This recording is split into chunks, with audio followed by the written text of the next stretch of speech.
विद्यार्थी मित्रांनो नमस्कार. मी प्राध्यापक डॉक्टर वैभव इंगळे आणि तुम्ही पाहताय आपलं इन्फॉर्मेशन कट्टा हे युट्यूब चॅनल. मित्रांनो, सीईटी सेलद्वारे अनेक विषयाची सीईटी घेतली जाते आणि सेंट्रल ऍडमिशन प्रोसेस म्हणजेच कॅपच्या थ्रू विद्यार्थ्यांना ऍडमिशन कॉलेज अलॉटमेंट केलं जातं. हे कॉलेज अलॉटमेंट करत असताना एक महत्वाचा टप्पा म्हणजे बेटरमेंट आणि फ्रीज. आता विद्यार्थ्यांच्या मनामध्ये फ्रीज आणि बेटरमेंट बद्दल बऱ्याचशा शंका आहेत. आणि बेटरमेंट म्हणजे काय आहे, फ्रीज म्हणजे काय आहे, फ्रीज केल्यानंतर काय होतं, बेटरमेंटचे काय फायदे आहेत, अशा अनेक प्रश्नांची उत्तरं आपण या व्हिडिओमध्ये पाहणार आहोत. त्याचबरोबर बेटरमेंटचे नियम काय आहेत आणि हे मुख्य प्रश्न की ₹1000 फी प्रत्येक राऊंडला भरावी लागते का, अलॉट केलेले कॉलेज कितव्या राऊंड पर्यंत रिझर्व्ह राहील, बेटरमेंट केल्यानंतर कॉलेजमध्ये जाऊन रिपोर्ट करावे लागेल काय, दुसऱ्या राऊंड मध्ये कॉलेज अलॉट झाले तर अगोदरच्या राऊंडचे कॉलेजमध्ये ऍडमिशन घेता येईल का आणि दुसऱ्या राऊंड मध्ये कोणते कॉलेज अलॉट होईल, पहिल्या राऊंड मध्ये मिळालेल्या प्रेफरन्सच्या वरचे कॉलेज अलॉट होईल का त्याच्यापेक्षा खालचे कॉलेज अलॉट होऊ शकते, या आणि अशा सर्व प्रश्नांची उत्तरं आपण या व्हिडिओमध्ये पाहणार आहोत. तर मित्रांनो, व्हिडिओ शेवटपर्यंत पहा. हा व्हिडिओ पाहिल्यानंतर तुम्हाला दुसरा व्हिडिओ पाहण्याची गरज पडणार नाही. अतिशय सोप्या आणि सुटसुटीत तुमच्या सर्व प्रश्नांची उत्तरं तुम्हाला याच्यामध्ये भेटून जातील. चला तर सुरू करूयात व्हिडिओ. तर मित्रांनो, आपल्याला सर्वात अगोदर बेटरमेंट राऊंडचे नियम समजून घ्यायचे आहेत. त्याच्यापैकी पहिला आहे कॅप राऊंड 2 ही बेटरमेंट राऊंड असेल. तर आपण जे बेटरमेंट करणार आहोत ते कॅप राऊंड 2 साठी लागू असणार आहे. त्यानंतर दुसरं म्हणजे उमेदवारांनी पहिल्या राऊंड मध्ये दिलेले कॉलेज ऑप्शन्स हे पहिल्या आणि बेटरमेंट राऊंड दुसऱ्या राऊंड मध्ये कॉलेज अलॉटमेंट साठी विचारात घेतले जातील. तर जेव्हा आपण कॅप राऊंड साठी ऑप्शन फॉर्म भरतो तर कॅप राऊंड फर्स्ट आणि कॅप राऊंड सेकंड अशा दोन्हीसाठी एकत्रितरित्या आपल्याकडून ऑप्शन फॉर्म भरून घेतलेले असतात. नंतर सेकंड राऊंड साठी तुम्हाला त्याच्यामध्ये काही चेंजेस करता येत नाहीत, ही गोष्ट आपण लक्षात घ्यायला पाहिजे. तिसरं आहे, जर एखाद्या उमेदवाराला त्याच्या पहिल्या पसंतीनुसार कॉलेज अलॉट करण्यात आले तर त्या कॉलेजमध्ये ऍडमिशन घेणे बंधनकारक असेल आणि उमेदवाराला फ्रीज पर्याय वापरून जागा स्वीकारावी लागेल. तर मित्रांनो, इथं बेटरमेंट साठी तुमचा पसंती क्रम अतिशय महत्वाचा आहे. तुम्हाला जर पहिल्या पसंतीचं कॉलेज मिळालं म्हणजे ज्या कॉलेजला तुम्ही फर्स्ट प्रेफरन्स देताय असं जर कॉलेज मिळालं तर तुमच्या समोर फक्त एकच पर्याय राहतो, तो म्हणजे ते कॉलेज फ्रीज करायचं. म्हणजेच आपल्याला मिळालेलं कॉलेज हे आपल्याला कंपल्सरी एक्सेप्ट करावं लागतं, तुम्हाला दुसऱ्या राऊंड मध्ये जाता येत नाही. आणि ते फ्रीज नावाचा पर्याय असतो, त्याच्यावरती क्लिक करून तुम्हाला ₹1000 फी भरायची आहे आणि जिथं तुम्हाला जे कॉलेज अलॉट झालंय त्या कॉलेजमध्ये जाऊन ऍडमिशन घ्यावं लागणार आहे. जर आपण पहिल्या पसंती क्रमाचं कॉलेज लागलं आणि फ्रीज नाही केलं तर पुढील कॅप राऊंड नंबर 2 आणि कॅप राऊंड 3 मध्ये आपल्याला पार्टिसिपेट होता येत नाही, कुठलंही कॉलेज अलॉटमेंट होत नाही, कारण तुम्ही त्या कॅप राऊंड मधून ऑटोमॅटिक बाहेर पडता किंवा जर तुम्हाला पहिल्या पसंतीचं कॉलेज अलॉट झालं असेल. पण ज्या उमेदवारांना त्यांच्या पहिल्या पसंतीचं म्हणजेच फर्स्ट प्रेफरन्सचं जागा वाटप करण्यात आलेली आहे परंतु काहीतरी डॉक्युमेंट डिस्क्रिपन्सी निघाली, त्यामुळं महाविद्यालयाने म्हणजेच कॉलेजनी त्यांना ऍडमिशन दिलं नाही, तेच उमेदवार कॅप राऊंड 3 साठी पात्र राहतील. उमेदवाराने महाविद्यालयाकडून रिजेक्शन रिमार्क असलेले पत्र प्राप्त करणे आवश्यक आहे. महाविद्यालयाने देखील प्रणालीमध्ये रिजेक्शन रिमार्क नोंद करावी आणि अशा उमेदवारांना पत्र द्यावे. मग जे विद्यार्थी फर्स्ट प्रेफरन्स कॉलेज ज्यांना भेटलेला आहे परंतु कॉलेजमध्ये ऍडमिशनच्या वेळेस गेल्यानंतर काहीतरी त्यांच्या डॉक्युमेंटमध्ये फॉल्ट निघाला आणि त्यामुळे कॉलेजने त्यांचं ऍडमिशन रिजेक्ट केलं, ऍडमिशन त्यांना दिलं नाही, तर असे विद्यार्थी थर्ड कॅप राऊंड साठी नव्याने ऑप्शन फॉर्म देऊ शकतात. मग अशा विद्यार्थ्यांना काय करायचंय की कॉलेजकडून कुठल्या कारणामुळे त्यांचं ऍडमिशन कॉलेज रिजेक्ट करते ते एक रिजेक्शन लेटर असतं, ते रिजेक्शन रिमार्क असलेलं लेटर त्यांनी घ्यायचंय आणि कॉलेजने देखील रिजेक्शन रिमार्क ऑनलाईन नोंद करायचंय आणि विद्यार्थ्याला देखील तशा प्रकारचं पत्र हे द्यायचंय.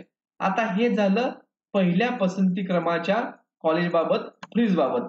आता आपण पाहूयात की बेटरमेंट बाबत. आता बेटरमेंट कुणाला लागू होतं तर ज्या उमेदवारांना त्यांचं फर्स्ट प्रेफरन्स म्हणजेच पहिल्या पसंतीशिवाय इतर महाविद्यालय मिळाले आहे. आपण 5, 10, 15, 20 असे ऑप्शन देत असतो आणि आपल्याला फर्स्ट प्रेफरन्स सोडून इतर जर कुठलं कॉलेज भेटलं तर आपल्याकडे दोन पर्याय शिल्लक राहतात. एक म्हणजे असे उमेदवार प्रवेश निश्चित करण्यासाठी फ्रीज किंवा पुढील फेरीत म्हणजेच कॅप राऊंड 2 मध्ये जाण्यासाठी बेटरमेंट हे ऑप्शन निवडू शकतात. जर फर्स्ट प्रेफरन्स कॉलेज भेटलं तर तुमच्या समोर फक्त एक पर्याय तो म्हणजे फ्रीजचा. पण फर्स्ट प्रेफरन्स व्यतिरिक्त 2 नंबरचे भेटू देत, 4 नंबरचे भेटू देत, 10 नंबरचे भेटू देत, तर तुमच्या पुढे दोन पर्याय असतील. जर तुम्ही त्या कॉलेजवरती सॅटिस्फाईड असाल तर तुम्ही फ्रीज ऑप्शनवरती क्लिक करून ₹1000 भरायचे आणि कॉलेजमध्ये तुमचे डॉक्युमेंट घेऊन जाऊन ऍडमिशन करायचं आहे. पण जर तुम्ही त्या मिळालेल्या कॉलेजपेक्षा त्याच्या वरचं कॉलेज किंवा त्याच्यापेक्षा चांगलं कॉलेज तुम्हाला भेटेल अशी आशा असेल, तुम्हाला अपेक्षा आहे की याच्यापेक्षा चांगलं कॉलेज मला भेटावं, तर त्यासाठी तुमच्याकडं बेटरमेंट हा पर्याय असणार आहे. मग ज्या उमेदवाराने फ्रीज पर्याय निवडला असेल परंतु प्रवेश निश्चित करू इच्छित नसेल तर असा उमेदवार बेटरमेंट निवडू शकतो आणि पुढील फेरीत म्हणजेच कॅप राऊंड 2 मध्ये जाऊ शकतो. तसेच जर उमेदवाराने बेटरमेंट निवडले असेल पण फ्रीज करून प्रवेश निश्चित करायचा असेल तर त्याला set seat acceptance status menu मध्ये जावे लागेल आणि घोषित वेळापत्रकानुसार फेरी 1 च्या प्रवेशाच्या शेवटच्या तारखेपूर्वी त्याची स्थिती ही बदलावी लागेल. म्हणजेच जर तुम्हाला फर्स्ट प्रेफरन्स व्यतिरिक्त इतर कुठलं कॉलेज भेटलं असेल आणि तुम्ही त्याला फ्रीज केलंय परंतु परत तुमचा विचार बदलला की तुम्हाला वाटलं की फ्रीज न करता मी बेटरमेंट करतोय, तर तुम्ही ते करू शकता.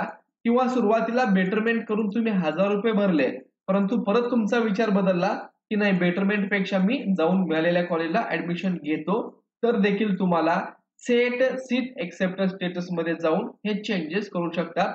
म्हणजे फ्रीज टू बेटरमेंट आणि बेटरमेंट टू फ्रीज असा ऑप्शन तुम्हाला सेट सीट एक्सेप्टन्स स्टेटस मध्ये जाऊन चेंज करता येतं. हे केव्हापर्यंत हे कॅपचं वेळापत्रक असतं त्या कोर्सेसचं. तर ऍडमिशन साठी एक 3 ते 4 दिवसाचा वेळ दिलेला असतो, तर त्या शेवटच्या दिवसापर्यंत तुम्हाला हे चेंजेस करून घेता येतात. त्यानंतर पुढे असं आहे की असं बदल सध्याच्या फेरीच्या राऊंड 1 प्रवेशाच्या शेवटच्या तारखेपूर्वी करता येतात.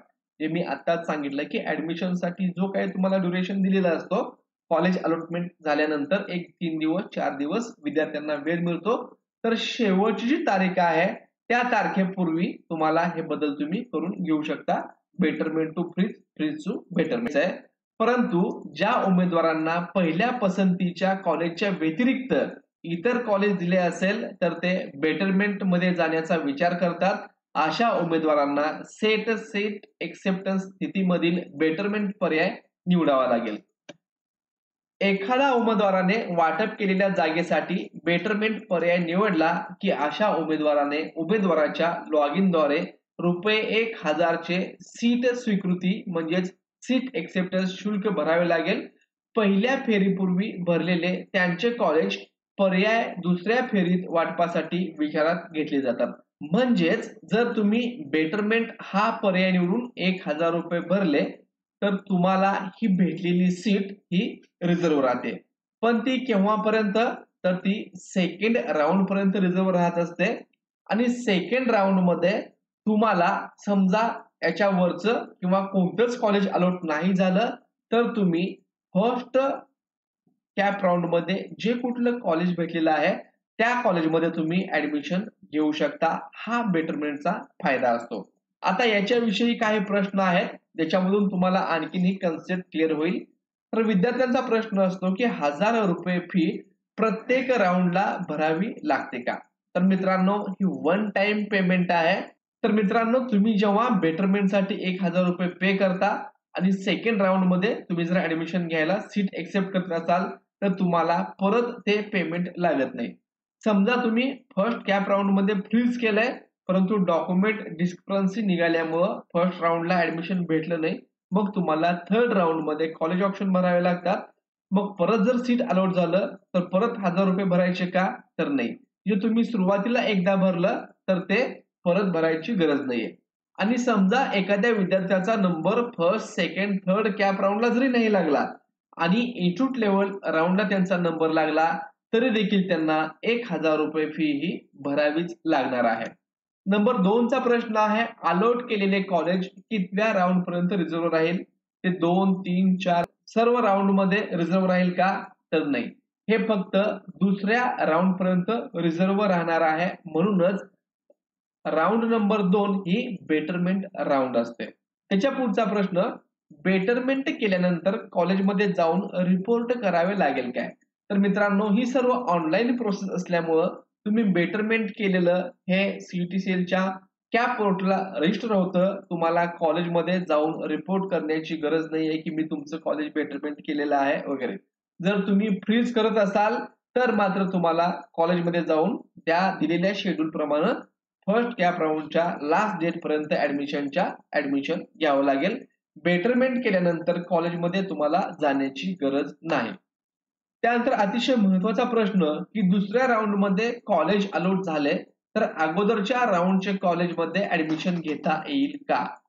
तर आता मित्रांनो, जेव्हा तुम्ही फर्स्ट कॅप राऊंड मध्ये मिळालेलं कॉलेज बेटरमेंट करता त्यानंतर तुम्हाला फर्स्ट राऊंड मध्ये त्याच्यापेक्षा वरच्या प्रेफरन्सचं कॉलेज भेटत असतं आणि जर तुम्हाला वरच्या प्रेफरन्सचं कॉलेज भेटलं तर तुमचं फर्स्ट कॅप राऊंडचं कॉलेज बाय डिफॉल्ट कॅन्सल होतं आणि जे सेकंड राऊंड मध्ये तुम्हाला कॉलेज अलॉट झालेलं आहे त्याच कॉलेजमध्ये तुम्हाला ऍडमिशन घ्यावं लागतं. तुम्ही म्हणत असाल की आम्हाला फर्स्ट कॅप राऊंडचं आता कॉलेज द्या, तर तुम्ही ती संधी गमावलेली आहे. जर घ्यायचंच होतं तर अगोदरच तुम्ही फ्रीज करून ऍडमिशन घ्यायला पाहिजे होतं. त्यामुळं दुसऱ्या कॅप राऊंड मध्ये जर वेगळं कॉलेज अलॉट झालं तर पूर्वीचं कॉलेज तुम्हाला भेटता येणार नाही. आणि आणखीन एक सर्वात महत्वाचा आणि विद्यार्थ्यांच्या जीवाभावाचा प्रश्न म्हणजे दुसऱ्या राऊंड मध्ये कोणते कॉलेज अलॉट होईल? म्हणजेच दुसऱ्या राऊंड मध्ये अलॉट होणारं कॉलेज हे पहिल्या राऊंड मध्ये मिळालेल्या प्रेफरन्सच्या वरच्या प्रेफरन्सचा असेल की त्या प्रेफरन्सच्या खालच्या प्रेफरन्सचा असेल. तर मी या ठिकाणी तुम्हाला समजावून सांगतो की समजा तुम्ही असे एकूण 8 कॉलेजेस प्रेफरन्स दिलेले आहेत किंवा चॉईस दिलेले आहेत. गव्हर्नमेंट लॉ कॉलेज आहे, doctor Babasaheb Ambedkar college of law आहे आणि इथं त्याचा प्रेफरन्स नंबर आहे.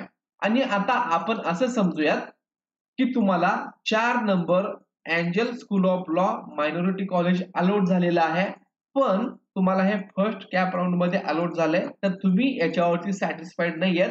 तुम्हाला गव्हर्नमेंट लॉ कॉलेजला ऍडमिशन हवंय.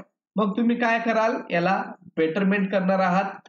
बेटरमेंट केलं म्हणजेच तुम्ही आता हे कॉलेज तुमचं सेकंड राऊंड पर्यंत रिझर्व्ह राहणार आहे. पण सेकंड कॉलेजमध्ये तुम्हाला काय होईल की doctor Babasaheb Ambedkar college of law हे अलॉट झालं आणि तुम्हाला जर वाटलं की मला परत 4 नंबरचं कॉलेजेस पाहिजे, मला हे नको होतं, मी गव्हर्नमेंट लॉ कॉलेजसाठी या ठिकाणी थांबलो होतो, पण या कॉलेजपेक्षा 2 नंबरच्या मला 4 नंबरचं पाहिजे, तर असं होत नाही. आणि बेटरमेंटचा फायदा सर्वात जास्त कुठला आहे? जेव्हा तुम्ही बेटरमेंट करता तर ज्या प्रेफरन्स तुम्हाला कॉलेज भेटलेलं आहे त्याच्या वरच्या प्रेफरन्सचं कॉलेज तुम्हाला भेटत असतं. समजा तुम्हाला 4 नंबरच्या प्रेफरन्सचं कॉलेज भेटलं तर सेकंड राऊंड मध्ये तुम्हाला नंबर 1, नंबर 2 आणि नंबर 3 अशा 3 पैकी कुठलंही भेटू शकतं. 4 नंबरच्या खालच्या प्रेफरन्सचं कॉलेज तुम्हाला अजिबात भेटणार नाही. पण तुम्ही बेटरमेंट नाही केलं तर कदाचित पहिल्या कॅप राऊंड मध्ये 4चं भेटलं असेल तर दुसऱ्या कॅप राऊंड मध्ये 6 नंबरचं 7 नंबरचं पण भेटू शकतं. पण बेटरमेंट केलात तर त्या प्रेफरन्सच्या वरचंच कॉलेज तुम्हाला भेटू शकतं आणि वरच्या प्रेफरन्सचं कॉलेज भेटलं तर अगोदरचं कॉलेज ऑटोमॅटिक कॅन्सल होतं आणि तुम्हाला सेकंड राऊंड मध्ये अगोदरचं कॉलेजमध्ये ऍडमिशन घेता येत नाही. जर तुम्हाला सेकंड राऊंड मध्ये हे देखील कॉलेज नको असेल घ्यायला तर तुम्ही थर्ड राऊंडला फ्रेश ऑप्शन फॉर्म भरू शकता. परंतु थर्ड राऊंडला सीट्स कमी असतात तेव्हा हे कॉलेज भेटतील का नाही हे सांगता येऊ शकत नाही. म्हणून प्रेफरन्स देताना तुम्ही कशा प्रकारे प्रेफरन्स देताय हे खूप इम्पॉर्टंट असतं. तर मित्रांनो, अशा प्रकारे हे बेटरमेंट आणि फ्रीज या कन्सेप्ट होत्या. याच्यामध्ये तुम्हाला जे पडणारे प्रश्न होते याची उत्तरं तुम्हाला भेटली असतील अशी अपेक्षा करतो. मित्रांनो, व्हिडिओ आवडला असेल तर चॅनलला सबस्क्राईब करा, तुमच्या मित्रांना व्हिडिओ शेअर करा. धन्यवाद.